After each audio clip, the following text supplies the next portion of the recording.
those old metal lockers, like that were meant for soccer cleats, not full hockey equipment. And we had to go up and down the stairs to get up to the locker room. It was always like a little bit of a litmus test for recruits, because some people would come up and be like, you guys have to go up and down stairs in your skates? And, you're like, yeah, who cares? Who cares? You have to go, is that hard?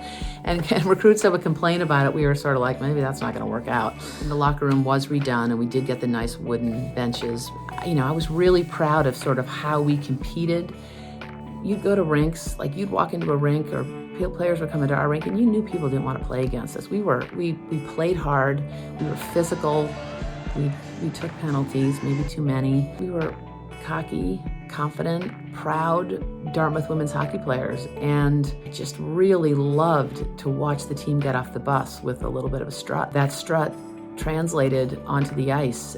We were an intimidating team to play against, and you want the other team to feel like a freight train, is coming upon them. Don't give them a minute. You never want to let those defensemen face up ice. You want to get them when their back is, when they're retrieving the puck, you want to get there right with them and just make sure they feel that pressure, that force, that intimidation.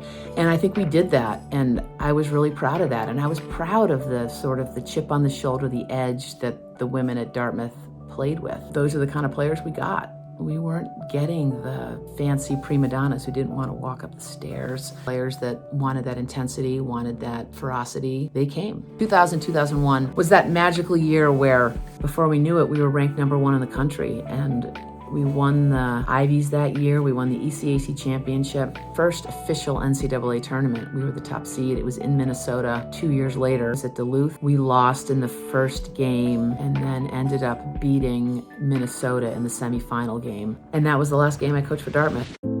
I grew up in West Hartford, Connecticut. I was born in 1969, around the Title IX time, and my mom was very much a feminist at the time. She really wanted to give me every opportunity I possibly could have. In the garage, we found my dad's hockey sticks. He had grown up in Minnesota, up in the rafters. That was the very beginning, and I just fell in love with it. I was never on a youth team with another girl, and some of those youth hockey years were hard. Coaches weren't comfortable with me getting changed in the locker room, so I had to go into the girls' bathroom and get changed in a stall. So it was a little bit of an isolating experience, being the only girl. There was one coach who I remember distinctly. The final drill was, whoever loses the drill is going to have to kiss Judy. It was awkward. That's not what I wanted, and I'm sure it's not what they wanted, and everyone, the coaches kind of thought it was funny, but it really wasn't that funny. There were little moments that stuck out as, I'm different, and it would be fun just to be one of the guys, and I wasn't. But then I arrived at Loomis. My senior year, played college teams. It was kind of unheard of. It would never happen today, but we beat Dartmouth, which is just preposterous to think now that high school teams could beat college. It was just an amazing time in the game where it was, we were growing, it was growing by leaps and bounds. I graduated from Loomis, and I was lucky enough to get into Dartmouth. It had been my dream, and it wasn't easy. I was a project. Arrived here in the fall of 1987. I couldn't believe it. Loved it from the first minute I got here. All the traditions at Dartmouth, I just wanted to pinch myself. But the Ivies were starting to grow, coming on strong. There were 8 of us, and we made an impact. Probably unruly, probably overconfident freshman class. What it looked like to play then. We felt supported, but we knew, the men's team definitely had better equipment. We were using their old jerseys. I wore number 4, and my jersey was just slightly pink. The men's team could no longer use it because it wasn't good enough. We got the sloppy seconds. Our shin pads never fit us right. Our elbow pads you had to tape on. They were not new, they were old, they were too big. To get tape, you had to charm the equipment guy at the time. You had to send in the people that he liked to get the tape because he wouldn't just give the tape to anybody.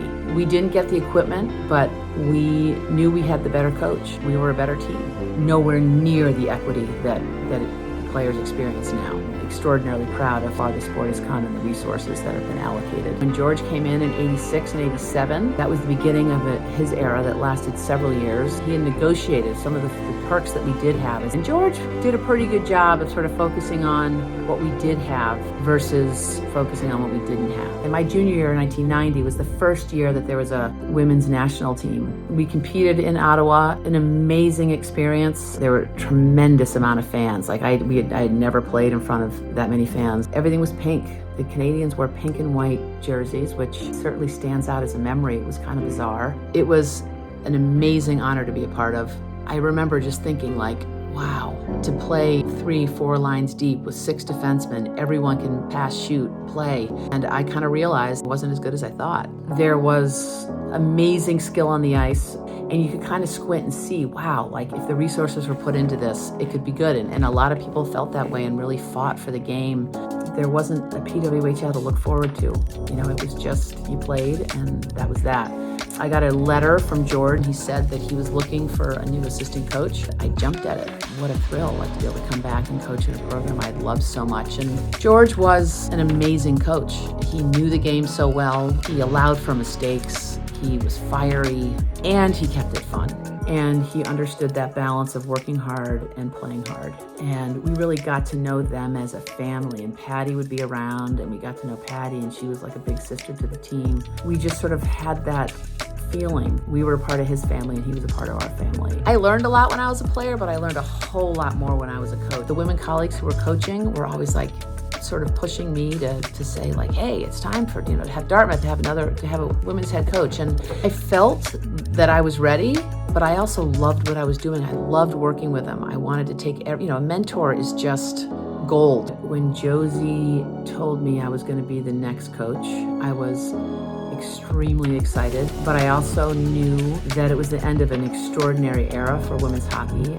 You just have these unbelievable relationships with your teammates, academic load of being at Dartmouth, and the long road trips and having to learn to manage your time, but just like the slap-happy fun that being on the bus at all hours. And I had forgotten this, but we've actually played at 3 o'clock on Saturday and Sunday. If you're at Cornell or Princeton, hours away, you wouldn't get home until like in the wee hours on Monday morning. So there's never a day off. But you're in it together and you have these great friends. You imprint on each other. I mean, some of these women are my very closest friends. I'll know them for the rest of my life. And even the players I don't see as often. When I see them now, it's like no time has passed. You just can't underestimate the importance of knowing people at that formative time. And I just take such comfort in seeing those people. The success that Judy attracted can easily be found, both as a coach and as a player. All you need to do is look in the record books. To see her true success, look at the people who she coached. Ask them and they'll talk about her genuine care for them as people. Passionate, mentor, driven, leader, hero, pioneer, example, intelligent, generous, foxhole friend. They don't make hearts bigger than yours, Jude. You're one of the good ones, Jude. It is hard to understate all you have done for Dartmouth women's ice hockey. If there is somebody to celebrate in this hockey community, it is most certainly you. You were such an amazing role model and mentor. This program would not be what it is today without your commitment. You've inspired so many of us. Thank you for your passion, for your commitment, for your leadership in shaping the culture of Dartmouth women's hockey that's transcended time. I look up to her to this day. Thank you for everything, Judy. I love you. My dad came home and said, if we can get Judy Parish to come to Dartmouth women's hockey is going to change. Little did he know back then how right he was. I don't know if Judy understands or knows the impact that she has had on players. I really view you as the person who shaped the course of my life. She found creative ways to push us, motivate us, and instill a drive to succeed while making it fun and memorable. Judy went all in as a coach. But she made me the player that I became, the coach that I am now. Made the best decision of my life, having chosen Dartmouth, and Judy was a big reason for that. Your energy is unmatched. I'm more than a coach for sure. Thank you for all the advice over the past 30 years. Judy's legacy is profound. leaving ripples through the generations. Whatever your role was, Judy made you feel a part of it. It made you feel like you were supposed to be there. I truly enjoyed skating with you and watching the program flourish under your dynamic nature. Judy always provided a huge portion of my confidence through college. She's an incredible person. Judy, thank you for everything you've done. We all owe you big time. Really making a difference in my life. Have someone like you believing in me. She is something special, and you really are. The thing about Judy is that she was always really good about calling you on your BS. Kept me focused on the right things, and she made me not only a better hockey player, but also a better person. Thank you for everything you've done for Dartmouth women's hockey. Know that I can always call you or show up at your door no matter what. As a teammate, you were the engine and the humor.